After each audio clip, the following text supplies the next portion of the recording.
ప్రగతిశీల మహిళా సంఘం అర్ధ శతాబ్ది వార్షికోత్సవాలను పురస్కరించుకుని జరిగే మహాసభలు, సెమినార్లు, ర్యాలీలను విజయవంతం చేయాలని పీడబ్ల్యూఓ రాష్ట్ర నాయకురాలు ఎం లక్ష్మి పిలుపునిచ్చారు. ఈ సందర్భంగా విశాఖలోని ప్రెస్ క్లబ్ పీడబ్ల్యూఓ అర్ధ శతాబ్ది వార్షికోత్సవాల లోగోను ఆమె ఆవిష్కరించారు. ఈ మేరకు పీడబ్ల్యూఓ జిల్లా ప్రధాన కార్యదర్శి రోహిణి మాట్లాడుతూ 1974 జూన్ 22న ఉమ్మడి ఆంధ్రప్రదేశ్ హైదరాబాద్ ఉస్మానియా యూనివర్సిటీలో మతోన్మాదుల చేతిలో అమరుడైన జార్జి రెడ్డి స్థాపించిన పీడీఎస్సీ నుండి పీడబ్ల్యూ ఏర్పడిందని తెలిపారు. 50 ఏళ్ల నిరంతర ఉద్యమ ప్రవాహంలో అనేక అడ్డంకులను అధిగమిస్తూ ముందుకు సాగుతుందని చెప్పారు.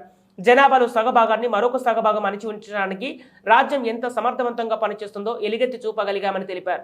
నేడు ఆర్ఎస్ఎస్, బీజేపీ కేంద్రంలో పొందిన రాజకీయ మెజారిటీకి మతాన్ని జోడించి రాజ్యాంగం స్థానంలో పితృస్వామ్యాన్ని అధికార రూపంగా మార్చివేశారని విమర్శించారు. దీనికి వ్యతిరేకంగా పీడబ్ల్యూఓ ఉద్యమించి అనేక మంది తమ అమూల్యమైన జీవితాన్ని అర్పించారని గుర్తు చేశారు.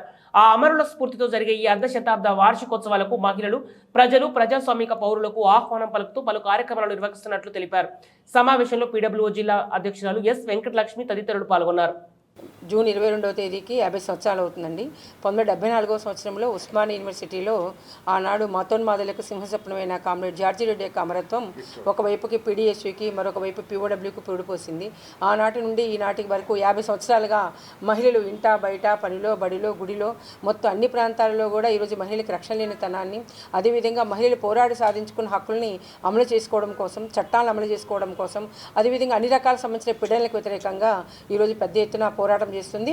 ఈనాడు దేశంలో ఉన్న ఆర్ఎస్ఎస్, బీజేపీలు అధికారంలోకి వచ్చిన తర్వాత తాము పొందిన రాజకీయ మెజారిటీకి ఈరోజు మతాన్ని కూడా జోడించి మహిళా హక్కుల్ని కాలరాస్తున్న స్థితి ఉంది. కాబట్టి వీటన్నిటికి వ్యతిరేకంగా పెద్ద ఎత్తున మహిళలు పోరాట స్ఫూర్తి ఏదైతే మహిళా సంఘం ఏర్పడిన దానికి ప్రధానంగా పితృస్వామికి వ్యతిరేక పోరాట ప్రధాన కర్తవ్యంతో మహిళా సంఘం అనేది ఏర్పడింది.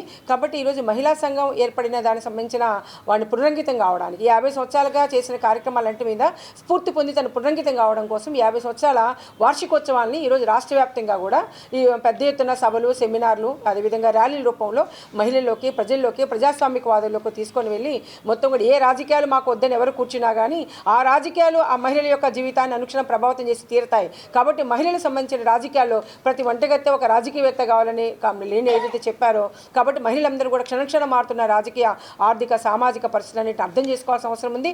మహిళపై జరుగుతున్న అన్ని రకాల అణిచివేతలకు వ్యతిరేకంగా సామాజిక అణిచివేత, సామాజిక పీడన, కుటుంబ పీడన, అదేవిధంగా ఆర్థిక పీడన, అన్ని పీడనలకు వ్యతిరేకంగా మహిళలు అన్ని వర్గాల పోరాటంలో మహిళలు ముందుకు రావాలని చెప్పి తెలియజేస్తూ ఈ మొత్తం అర్ధ శతాబ్ది వార్షికోత్సవాలలో మహిళలు పెద్ద ఎత్తున పాల్గొనాలని చెప్పి విజ్ఞప్తి చేస్తూ ప్రగతిశీల మహిళా సంఘం లోగోను ఆవిష్కరించి రాష్ట్ర వ్యాప్తంగా ప్రచారం చేస్తుంది.